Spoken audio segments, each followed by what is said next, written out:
L'or vient encore de casser un record historique à 5000 dollars quasiment.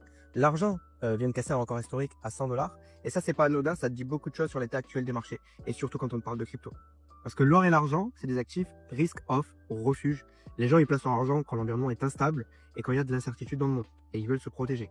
Donc clairement, aujourd'hui, on est dans un environnement risk-off avec tout ce qui se passe avec Trump, Groenland, Iran. Et les investisseurs, ils veulent pas prendre de risques. Et c'est l'exact opposé du risk-on quand c'est propice aux actifs risqués.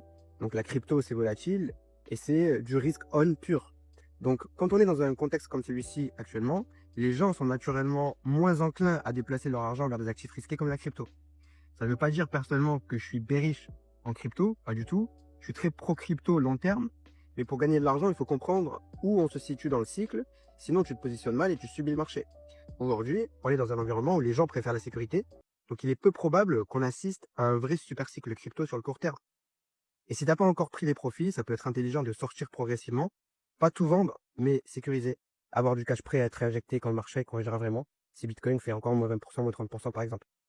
Et dire qu'on est en risk off, c'est pas être bearish sur la crypto, c'est juste comprendre les cycles, la macro, la géopolitique et adapter sa stratégie. En crypto, ce qu'il faut vraiment garder en tête, c'est que l'argent se fait sur le timing et le positionnement, pas sur l'émotion et pas sur le FOMO. Donc, je te recommande toujours de rester prudent en ce moment, puisque on est dans un environnement qui est risk-off et de toujours rester bien informé par rapport à l'actualité économique. Et donc, je te conseille de rejoindre mon groupe Telegram où je te partage toutes les infos importantes pour tes investissements tous les jours. Je fais aussi des messages vocaux pour donner mon avis d'investisseur depuis 2018. On est plus de 10 000 personnes dans ce groupe si tu veux rejoindre. T'as qu'à commenter le mot groupe sous cette vidéo et puis je t'envoie le lien pour rejoindre dans la minute en message privé.